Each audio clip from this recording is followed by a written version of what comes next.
घर वाले सो रहे हैं और हम खुफिया मिशन पर निकल चुके हैं और मेरे कजिन्स ऐसे दुबे बहु चल रहे हैं जैसे कोई बैंक लूटने जा रहे हो। भाई को भी अपने मिशन में शामिल किया और पूरा रास्ता हमारी बकबक खत्म होने का नाम ही नहीं ले रही थी। मार्केट पहुंचते ही सब ऐसे बिखरे जैसे जेल से फरार कैदी और इनके हाथ हर उस चीज पे जा रहे थे जो किसी काम की नहीं। और यहाँ मेरी कजन को समझ नहीं आ रहा था कि कौन सी बॉटल उठाऊं, तो मैंने कहा बहन तू दोनों ले ले, छोटी बड़ी दोनों।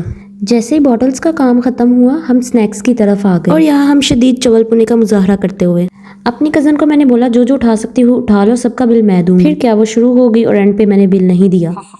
ये है मेरा शैतानी दिमाग, बहुत तेज हूँ मैं। और फिर यहाँ पे एक को चुल मच गई कि मुझे तो बेकरी आइटम्स चाहिए। फिर क्या एक की लेने की देर थी, सब शुरू हो गए। और गाइस पर्सनली बताऊं इनमें से एक भी ठीक नहीं था, सब पैसे वेस्ट गए और बस ही थे। और फिर क्या चॉकलेट्स को देखते ही मेरी कजन के अंदर का बच्चा जाग गया और उसने जिद शुरू कर दी। दुकानदार मेरी शक्ल देखने लग गया तो फिर मैंने शर्मिंदगी के मारे उसको एक चॉकलेट ले ही दी। यहाँ हमने बिल करवाया और हम निकल चुके थे। निकलते निकलते हमें याद आया कि हमने तो गोलगप्पे भी खाने हैं। तो बस क्या था, अपने भाई के तरले करने के बाद हम चले गए गोलगप्पे की दुकान पे। यहाँ पर ये मेन्यू ऐसे देख रही है जैसे इन्होंने सब कुछ ऑर्डर करना है, हालांकि खाने सिर्फ इन्होंने गोलगप्पे हैं। गोलगप्पे और फ्रूट चाट हमारी आ चुकी थी और यहाँ पे इंडियन प्लेट में सजाए हुए गोलगप्पे देखते ही हमारे मुंह में पानी आ गया था। और ये सिर्फ एक गोलगप्पा पॉइंट ही नहीं बल्कि एक ओलंपिक स्पॉट बन चुका था। अब यहाँ देखें हमारे एक्सपर्ट कजन कैसे एक ही बार में पूरा गोलगप्पा मुंह में ठूंसने की कोशिश कर रहे हैं। शक्ल नहीं दिखा रहे क्योंकि इज्जत प्यारी है, पर हिम्मत को दाद देनी पड़ेगी क्योंकि गोलगप्पे सिर्फ स्नैक्स ही नहीं बल्कि जज्बात हैं। गोलगप्पों की आग बुझाने के लिए अब बारी है ठंडे ठंडे आइस शेक की। इतना मीठा कि शुगर को भी शुगर हो जाए। डाइटिंग वो क्या होती है, हमने तो नाम भी नहीं सुना।